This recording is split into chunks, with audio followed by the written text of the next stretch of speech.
Hey everybody, got some returns. Thought I'd do a video and show you what we got. We got Orlando, Florida. We got Atlanta, Georgia, and we have Springfield, Illinois. One from Orlando is through regular TTM return. The other two here, these are from private signings. So let's get this one here from Orlando. This one had been out for a little bit of time because I could tell by this stamp here. I looked in kind of my archives of returns and everything like that. And the first time I received a return back from this was back in January of last year. So this one had been out for a little bit of time. But according to this guy's habits of signing and stuff, I knew that was probably going to be the case. But anyhow, he really packed it up here full of stuff here. And he got this little full page card or sheet here of his stuff. And I'll go over that here in a little bit. But this is of Tim Foley. Now, I sent 2 cards to Mr. Foley. Ended up getting 3 back. Now, as y'all know, I collect the 85 top set. I sent this card, and I also sent this card right here, the 1968 number 1 draft pick card to be signed. As you can see, I didn't get it back, but that's okay. I ended up getting the 1981 and the 1980 tops cards of Mr. Foley in return. So, you know, it's still a win. It all comes down to it. I still got another addition to the 1985 top set, and you got these cool 1970s, Pirates uniforms and everything like that. And then, like I said before, he sent this little page here of some of his highlights of his career, meeting Ernie Banks, it looks like right there. His time with the We Are Family Pirates. Looks like they're celebrating right there. You can see Mike Easler. There's Willie Stargell looking like he's skipping right there. Looks like that's Tim Foley right there. And a couple of other guys you really can't tell. I think that's Kent Colby right there. And then the card, his championship ring, it looks like his time as a minor league manager and everything like that. And it's got a pretty good story about his career and who he was and what he was about. And it kind of, found religion along the way during his playing career and everything like that. But really a good read, just the same. So, but this is of Tim Foley. Tim Foley, like I said before, he was the number 1 draft pick in 1968. He played ball from 1970 to 1985. He played with the New York Mets twice, the San Francisco Giants, the Pittsburgh Pirates twice, the California Angels, and the New York Yankees.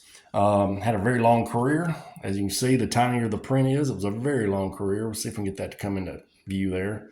Looks like Tim's brother Ernie was an infield outfielder in the Angels, Cardinals, and Astros in the Royal system. So he comes from, a family of athletes.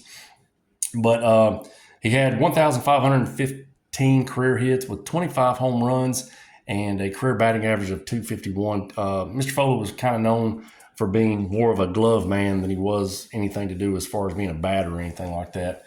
And like I said earlier, he was part of the 1979 We Are Family Pirates. So, and he makes kind of a reference about that in here as well. Like I said, it was a pretty good read and stuff. So, but this was free. This was out for about a year and a half. And, really happy to get this one. Wish I could have got the first round draft pick card, but I think I've got another one somewhere in my cards and everything like that. I might actually try to send it back to him and just wait and stuff. So anyhow, this is Tim Foley, and this was free after about a year and a half. So I'll put this over here to the side and just kind of add it right there. Okay. All right. The next one is out of Atlanta, and this was from a private signing. And this is of Mr. Gary Gaetti. Mr. Gary Gaetti played 20 seasons from 1981 to 2000. He played with Minnesota, the California Angels, the Kansas City Royals, St. Louis Cardinals, Chicago Cubs, and the Boston Red Sox. He had 2,280 career hits with 360 home runs, 1,341 RBIs. He was a 4-time Gold Glove Award winner, all with the Twins from 1986 through 1989. 2-time All-Star in 88 and in 89.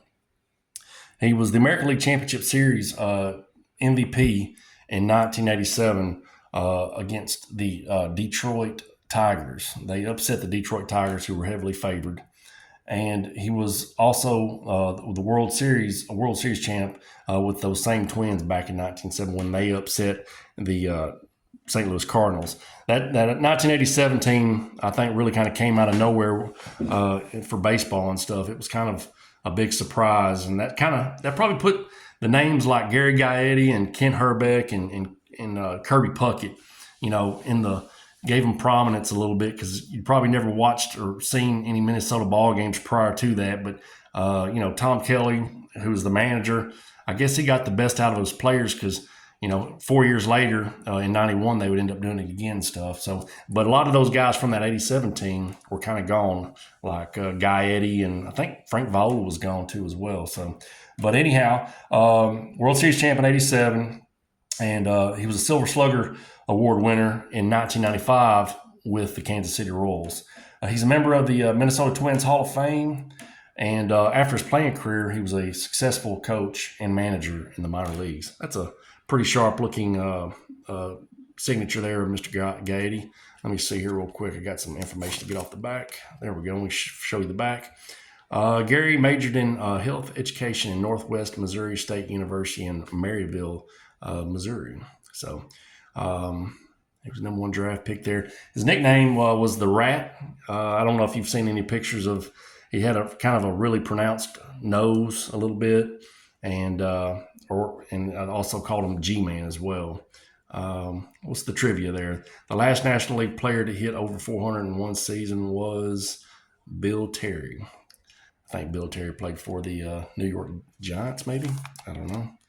Y'all can fact check me on that. This was out of a private signing, and that was $15 for Mr. Gary Gaetti. All right. And this one kind of snuck in on me today. I was not expecting this one right here out of Springfield, today in the mail at least. But I did. And I got this of Mr. Tony Perez, and that is a pretty sharp-looking autograph by Mr. Tony Perez right there. Like I said, I wasn't expecting this one. I usually check my informed delivery on the morning of, or whatever the case may be. Didn't have it. I looked at my mailbox today, and lo and behold, there was this card here. So this is Tony Perez, or his full birth name is Antonisio Perez Regal. Tony Perez, and also the nickname of Big Dog. He played from 1964 to 1986. He's known mostly for playing for the Cincinnati Reds, but he did play for the Montreal Expos, the Boston Red Sox, the Philadelphia Phillies for a season. Then he had a couple seasons on the back end of his career, as you can tell, with the Cincinnati Reds. Tony was a 7-time All-Star. He was a 3-time World Series champ, twice as a player in 75 and 76, and once as a coach with that Cincinnati Reds team that beat the Oakland Athletics in 1990. His number 24 is retired by the Cincinnati Reds and is in their Hall of Fame. He was inducted into the Baseball Hall of Fame in 2000. He got 77.2% of the vote, and it was on his 9th ballot. I remember I mentioned about him being part of the 2 World Series championship teams in 75 and 76. He was a member of the Big Red Machine, and the Big Red Machine was something else back in those days and stuff. I went to had a chance to go to the Cincinnati ballpark. I think it's called the Great American Ballpark. The Reds weren't playing, but the Hall of Fame was open. That was worth the price of admission going to the Hall of Fame in Cincinnati. Very, very, very enjoyable going through there, because Cincinnati's one of the oldest baseball teams in existence and everything like that, and they have a rich history. And I think that community really loves baseball and stuff. But really enjoyed their Hall of Fame. And one of the books I need to read about. I've read about Pete Rose, and I've read about the 1975 World Series. I'm sure there's a book out there somewhere about the Big Red Machine, and I would like to read a book just dedicated to the Big Red Machine of the 70s.